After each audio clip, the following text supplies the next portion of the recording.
El príncipe. Nicolás Maquiavelo. Año 1513. Nicolás Maquiavelo, ciudadano y secretario de Florencia. Al magnífico señor, Lorenzo de Médicis.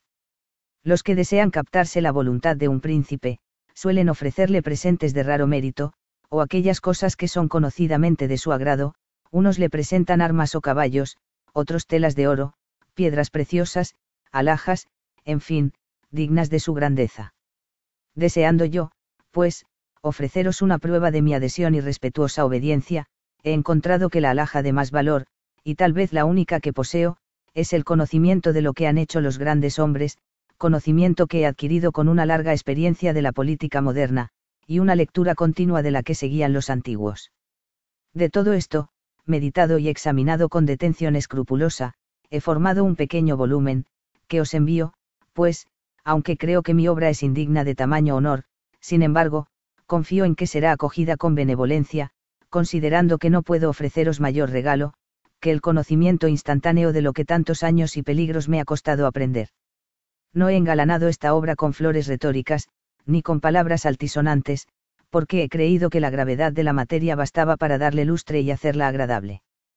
Tampoco quiero que se me acuse de presuntuoso, si desde la humilde esfera en que me hallo situado, me atrevo a examinar y a dar consejos a los gobiernos de los príncipes, porque, así como el artista se coloca en los llanos para pintar con más facilidad los montes y colinas, y, por el contrario, sube a las colinas para obtener mejor vista de los llanos y praderas, del mismo modo, para conocer bien la naturaleza de los pueblos, es preciso ser príncipe, y, para comprender la de los príncipes, es necesario ser hijo del pueblo. Recibid, pues, este corto presente con la misma buena voluntad con que yo os lo ofrezco, y en él hallaréis una prueba del ardientísimo deseo que tengo de veros elevado a la grandeza que os prometen vuestras riquezas y vuestros talentos. Y si al mismo tiempo os dignáis bajar la vista y considerar el miserable estado a que me veo reducido, conoceréis, Señor, cuán severa e implacable ha sido y es conmigo la fortuna. Capítulo primero. ¿Cuántos géneros hay de principados, y por qué medios se adquieren? Todos los estados, todas las soberanías que tienen o que han tenido autoridad sobre los hombres, han sido y son, o repúblicas, o principados. Los principados son, o hereditarios en una familia, cuyos antecesores han sido príncipes desde la antigüedad, o bien son nuevos sin estas condiciones. Entre los principados nuevos, los unos, o son enteramente nuevos, como lo era el de Francisco Sforza, en Milán, o son como miembros reunidos al estado hereditario del príncipe que los adquiere, tal es el reino de Nápoles con respecto al rey de España. Esta clase de estados, o viven bajo el dominio de otro príncipe, o gozan de entera libertad, y para adquirirlos, pueden emplearse armas propias y ajenas, o abandonarse a la fortuna, o hacer alarde del oro, del talento o del valor. Capítulo 2. De los principados hereditarios.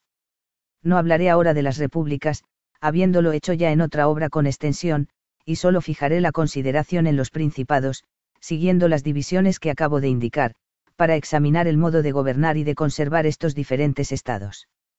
Es preciso convenir desde luego en que es mucho menos difícil mantener los estados hereditarios, acostumbrados a la familia de su príncipe, que los estados nuevos.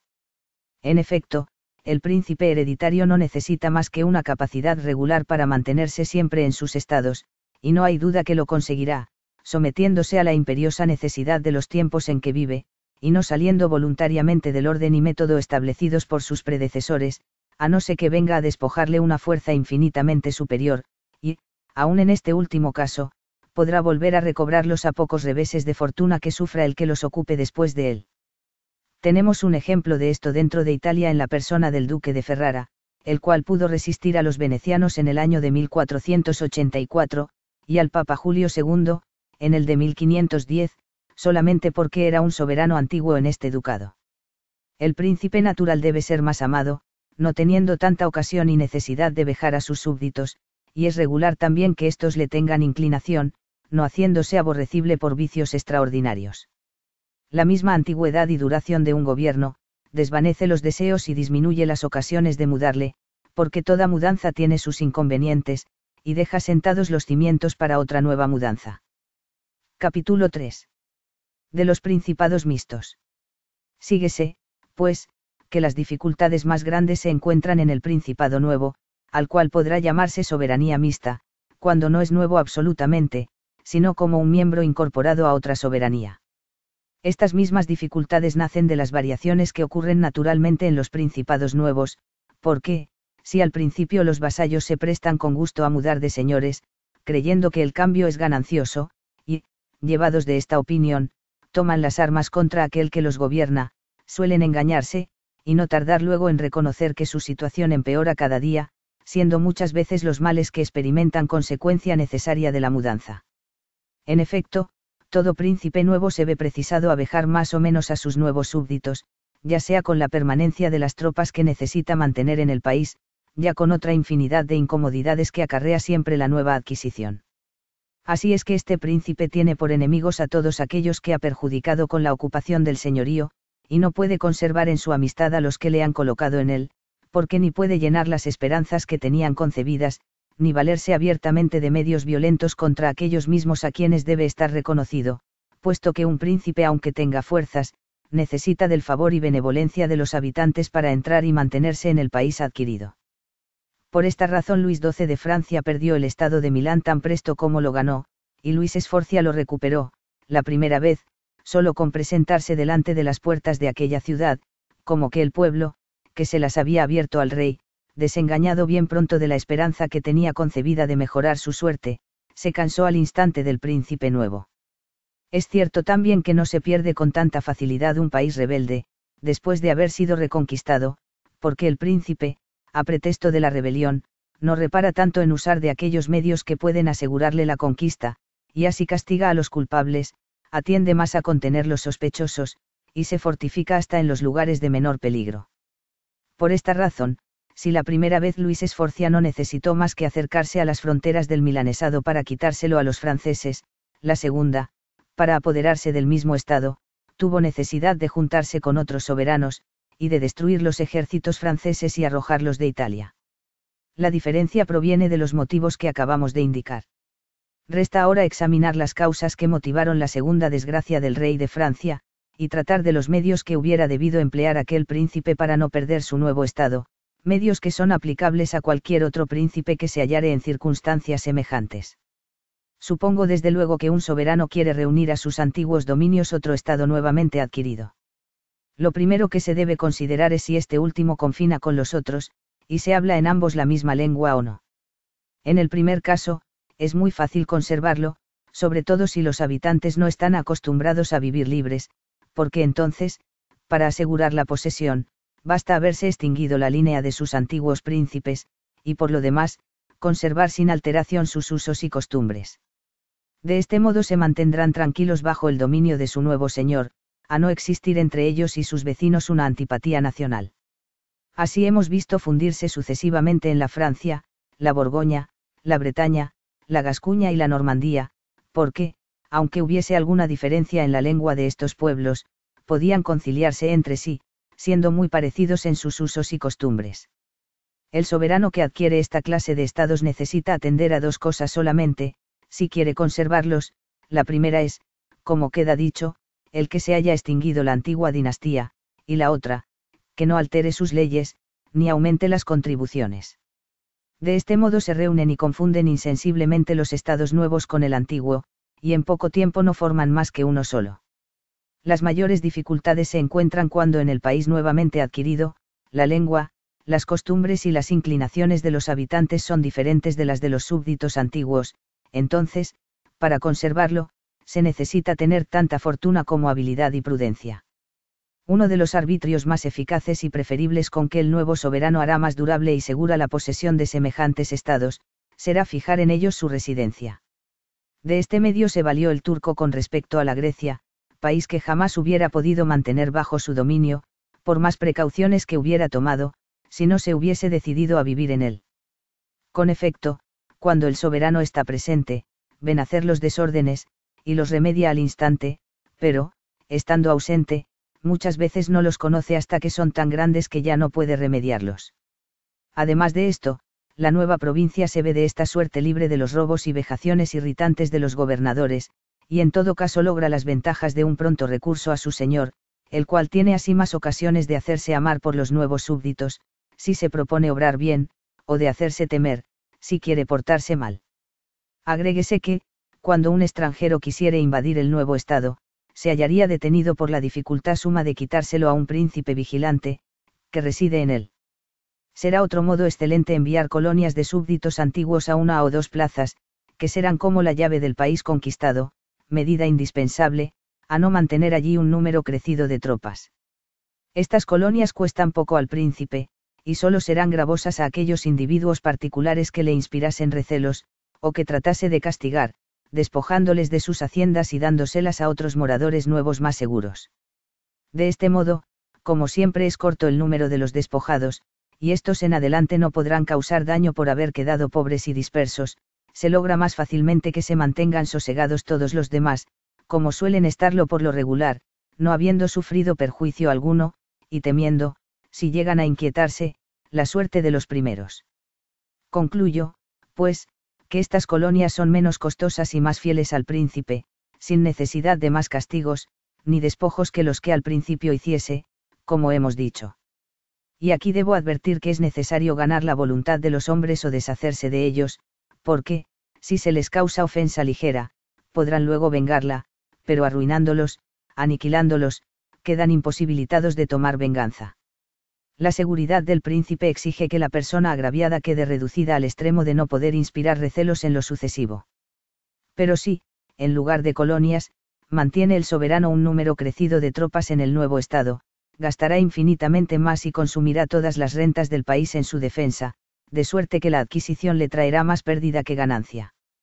Los daños que causa este último arbitrio son tanto mayores cuanto se extienden indistintamente a la universalidad de los habitantes, molestándoles con las marchas, alojamientos y tránsito continuo de los militares, incomodidad que alcanza a todos, y que, al cabo, hace a todos enemigos del príncipe, y enemigos peligrosos, porque, aunque estén sujetos y subyugados, permanecen en sus propios hogares. En fin, no hay razón que no persuada de que es tan útil este último sistema de defensa, como ventajoso el de las colonias que hemos propuesto. Debe también el nuevo soberano de un estado distante, y diferente del suyo, constituirse en defensor y jefe de los príncipes vecinos más endebles, estudiar cómo ha de debilitar al estado vecino que sea más poderoso, impidiendo sobre todo que ponga allí los pies cualquier extranjero que tenga tanto poder como él, porque sucederá a las veces que llamen a alguno los mismos descontentos, o por miedo, o por ambición, como los de Etolia llamaron a la Grecia a los romanos, y como siempre fueron llamados, estos últimos, por los habitantes del país en todas las provincias donde entraron. La razón es muy sencilla, pues al extranjero recién venido se le reúnen siempre los menos fuertes, por cierto motivo de envidia que les anima contra el más poderoso. De modo que, sin esfuerzo alguno, logra el invasor atraerlos a su partido. El príncipe que se hallase en este caso, deberá atender únicamente a que sus nuevos amigos no tomen mucha fuerza, al paso que con sus tropas procurará debilitar y abatir a los fuertes y poderosos, de esta suerte conservará su independencia, y no tendrá partícipes en la soberanía, si llega a adquirirla. El que no sepa valerse de estos arbitrios, bien pronto perderá cuanto hubiere adquirido, y experimentará innumerables dificultades y trabajos mientras lo conservare. Con gran cuidado empleaban los romanos en las provincias de que se hacían dueños, los medios que acabamos de apuntar, a ellas enviaron colonias, sin acrecentar sus fuerzas, sostuvieron a los príncipes menos poderosos, disminuyeron las de aquellos que podían infundirles temor, y nunca permitieron que un extranjero poderoso adquiriese en ellas la menor influencia. Tomando por ejemplo la provincia de Grecia, observamos desde luego cómo sostuvieron en ella a los pueblos de Etolia y de Acaya, debilitaron el poder de los macedonios, lanzaron de allí a Antíoco, por más servicios que recibieran de los aqueos y etolios, jamás les permitían el menor aumento de dominación, desatendieron constantemente todos los medios de persuasión que empleó Filipo, no queriendo admitir la amistad suya, sino para debilitar su poder, y siempre temieron demasiado a Antíoco para consentirle que conservase señorío alguno en aquella provincia. Hicieron, pues, los romanos en esta ocasión lo que debe hacer todo príncipe prudente, el cual no solo acude al remedio de los males presentes, sino que también precave los que están por venir. Cuando los males se prevén anticipadamente, admiten remedio con facilidad, pero si se espera a que estén encima para curarlos, no siempre se logra el remedio, haciéndose a veces incurable la enfermedad. En los principios la tisis es fácil de curar, y difícil de conocer, mas, si no se conoce ni cura en su origen, con el tiempo viene a hacerse una enfermedad tan fácil de conocer, como difícil de curar. Este ejemplo, sacado de la medicina, puede aplicarse exactamente a los negocios de Estado, porque, habiendo la debida previsión, talento que únicamente tienen los hombres hábiles, los males que pueden sobrevenir, se remedian pronto, pero cuando, por no haberlos previsto al principio, llegan luego a tomar tanto incremento, que todo el mundo los advierte y conoce, ya no tienen remedio. Por eso los romanos que preveían los peligros antes que llegaran, se aplicaban a precaverlos con celeridad, sin dejarlos agravarse o empeorarse por evitar una guerra. Sabían muy bien que una guerra en amago, al fin no se evita, sino que se dilata con gran ventaja siempre del enemigo. Ajustados a estos principios, decretaron prontamente la guerra contra Filipo y contra Antíoco en Grecia, por no tener que defenderse de estos mismos soberanos en Italia. Es cierto que pudieron entonces no tenerla con ninguno de los dos, pero no quisieron tomar ese partido, ni seguir la máxima de ganar tiempo, que tanto recomiendan los sabios de nuestros días. Usaron únicamente de su prudencia y de su valor, porque, con efecto, el tiempo todo lo arrastra, y puede traer tras de sí tanto el bien como el mal, y el mal como el bien. Volvamos ahora a la Francia y examinemos si en algún modo siguió los principios que acabamos de exponer. No hablaré de Carlos VIII, sino de Luis XII, que, por haber dominado más largo tiempo en Italia, nos dejó vestigios mejor señalados para que podamos llevar más adelante la observación de su conducta, en la que echaremos luego de ver, que hizo, cabalmente, lo contrario de lo que convenía para conservar un estado tan distinto del suyo. Luis fue llamado a Italia por la ambición de los venecianos que intentaban servirse de él para apoderarse de la mitad de la Lombardía. No reprobaré yo esta entrada del rey en Italia, ni el partido que entonces tomó, porque a la sazón, no teniendo amigos en aquel país, y habiéndole cerrado todas las puertas la mala conducta de su antecesor Carlos, tal vez le sería indispensable aprovecharse de aquella alianza que se le presentaba, para volver a entrar en Italia como quería, y hubiera sido favorable el éxito de su empresa, si hubiese sabido conducirse después. Con efecto, este monarca recobró al instante la Lombardía, y con ella el crédito que había perdido Carlos. Génova se sometió, los florentinos desearon y obtuvieron su amistad, y todos los demás estados pequeños se apresuraron a pedírsela, y como el marqués de Mantua, el duque de Ferrara, los Bentivoglios, señores de Bolonia, la condesa de Forlì, los señores de Faenza, Pesaro, Rimini, Camerino, Piombino, y los de Luca, Pisa y Sena. Entonces los venecianos llegaron a conocer su imprudencia y el partido temerario que habían abrazado, como que, por adquirir 2 plazas en Lombardía, daban al rey de Francia el dominio de las 2/3 partes de Italia. Y cuán fácilmente hubiera podido el rey, conociendo y sabiendo seguir las reglas anteriormente indicadas, mantenerse poderoso en Italia, y conservar y defender a sus amigos. Estos, aunque numerosos y fuertes, temían a la Iglesia y a los venecianos, y debían por su propio interés mantenerse unidos a él. Luis podía también con sus socorros fortificarse fácilmente para rechazar a cualquiera otra potencia peligrosa. Mas, apenas entró en Milán, siguió el sistema opuesto, dando socorro al Papa Alejandro para invadir la Romanía. No conoció que, obrando así, se debilitaba a sí mismo, que se privaba de los amigos que se habían arrojado a sus brazos, y que engrandecía a la Iglesia añadiendo al poder espiritual, que le daba ya tanta fuerza, el temporal de un estado tan considerable. Cometida esta falta primera, tuvo luego necesidad de llevarla adelante hasta el punto de verse precisado a volver a Italia para poner límites a la ambición del mismo Alejandro, e impedir que se apoderase de la Toscana. No contento con haber aumentado el poder de la Iglesia, y después de haber perdido sus aliados naturales con el deseo de enseñorearse del reino de Nápoles, hizo la locura de partirlo con el rey de España, y así, siendo el antes árbitro único de Italia, se creó en ella un rival, un concurrente, a quien pudiesen recurrir los descontentos y los ambiciosos, y pudiendo haber dejado en este reino un rey que hubiese sido tributario suyo, le echó de allí, para poner otro en su lugar con bastante poder. Para echarle a él mismo. Es tan natural como común el deseo de adquirir, y los hombres más bien son alabados que reprendidos cuando pueden contentarlo, pero aquel que solo tiene deseos y carece de medios para adquirir, es un ignorante y digno de desprecio. Si el rey de Francia podía con sus propias fuerzas atacar al reino de Nápoles, debía hacerlo, pero, si no podía, a lo menos no lo debía dividir, pues, aunque el repartimiento de la Lombardía con los venecianos merezca alguna excusa, porque éstos le habían proporcionado el medio de entrar en Italia, el repartimiento de Nápoles solo merece censura, porque no había motivo que lo aconsejara. Cometió, pues, el rey Luis, 5 faltas absurdas en Italia, aumentó la fuerza de una potencia grande, y destruyó las potencias pequeñas, llamó a un extranjero muy poderoso, no vino a vivir a la Italia, ni hizo uso de las colonias.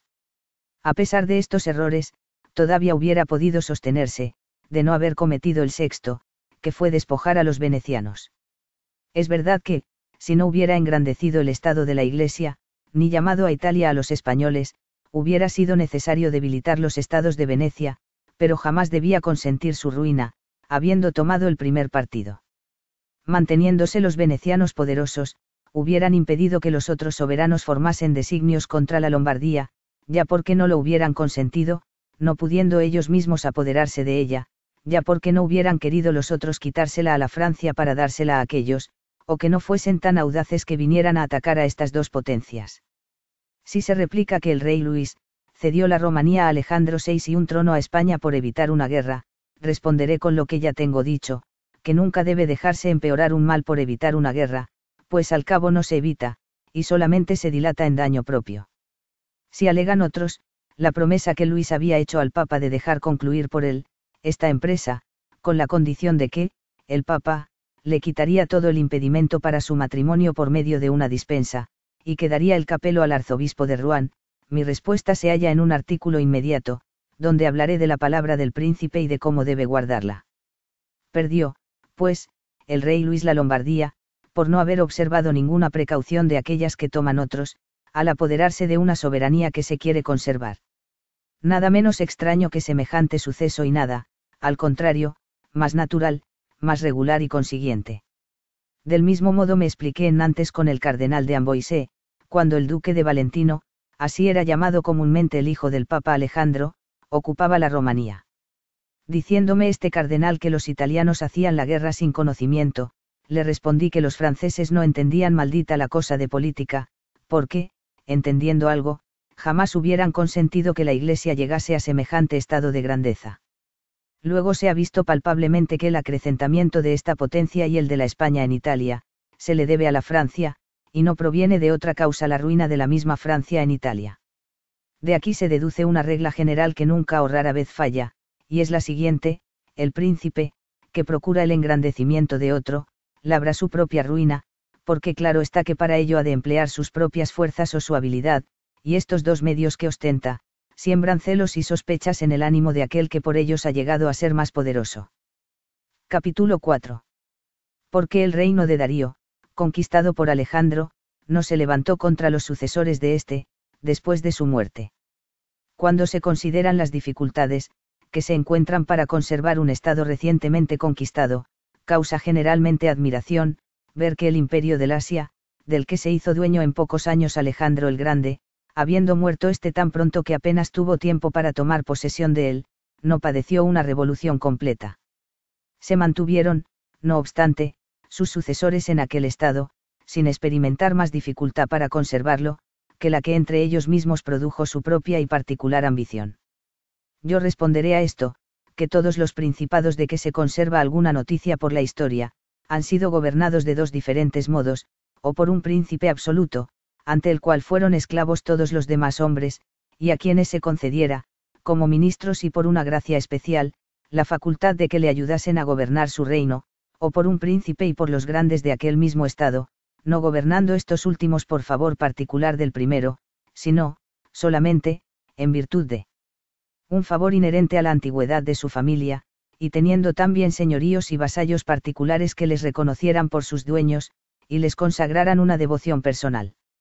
En los países gobernados por un príncipe y por esclavos, tiene el príncipe infinitamente mucha más autoridad, porque, con efecto, nadie reconoce en sus estados otro soberano más que a él, y aun cuando obedezcan a otros individuos, lo hacen como a ministros u oficiales del primero, sin tenerles afecto particular. La Turquía y la Francia nos presentan, en el día, ejemplos de estas dos especies de gobierno. Toda la monarquía turca se gobierna por un señor, en cuya presencia son esclavos todos los demás hombres, divide, pues, su reino en diferentes provincias, y a cada una envía administradores, mudándoles o quitándoles a su arbitrio. Pero, en cambio, el rey de Francia se ve rodeado de una multitud de personas ilustres por la antigüedad de su familia, que tienen vasallos que las reconocen y estiman como a su señora, y que disfrutan, en suma, de varias prerrogativas que el rey mismo no podría quitarles, sin correr algún riesgo. Si queremos examinar estas dos soberanías, veremos que se necesita vencer grandes dificultades para apoderarse de un reino gobernado como la Turquía, pero que tampoco hay cosa tan fácil como conservarlo, una vez conquistado. Ciertamente es dificultoso apoderarse de un estado semejante, porque cualquiera que lo intente, no podrá contar con que le llamen los grandes de aquel reino, ni aguardar a que se rebele, ni confiar en los socorros que le prestarán los que estén al lado del príncipe, por la sencilla razón, que ya hemos dicho al tratar de la organización de tales estados. Como en efecto, todos son esclavos del príncipe y allegados suyos, es dificultoso corromperles, y aun cuando se les ganase, se conseguiría poca ayuda, no pudiendo los mismos inclinar al pueblo a su partido por las razones que dejamos manifestadas. Y así cualquiera que acometa a los turcos entienda que ha de encontrarles unidos, y más bien ha de hacer la cuenta con sus propias fuerzas, que con la facilidad que le proporcionaría la división de ellos. Pero, una vez vencidos y derrotados sus ejércitos, en términos que no pudieran volver a reponerse, ya no habría que temer más que a la familia del príncipe, extinguida la cual, no quedaría otra entre las demás del Estado que tuviese crédito para con el pueblo, y del mismo modo que el vencedor nada podría esperar de ellas antes del combate, tampoco podría temer nada después de la victoria. Todo lo contrario sucede en reinos gobernados como la Francia, en ellos se puede entrar fácilmente, una vez ganados algunos grandes, encontrándose siempre descontentos y personas que deseen una mudanza. Estos, pues, abrirán las puertas y facilitarán la conquista del Estado, pero, queriendo luego conservarlo, se experimentarán infinitas dificultades, tanto de parte de los conquistados, como de los que prestaron auxilio. No basta aquí extinguir la familia del príncipe, porque quedan después los grandes del Estado, que se hacen cabeza de partidos nuevos, y como ni es posible contentarles ni destruirles, fácilmente se pierde la conquista a la primera o más mínima ocasión. Ahora pues, considerando de qué naturaleza era el gobierno de Darío, le encontramos semejante al del turco.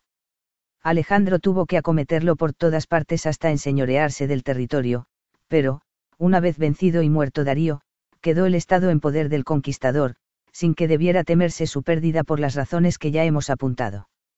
Con la misma tranquilidad lo hubieran poseído sus sucesores habiendo estado unidos, porque efectivamente no se vieron más alborotos en este imperio que los que ellos mismos suscitaron.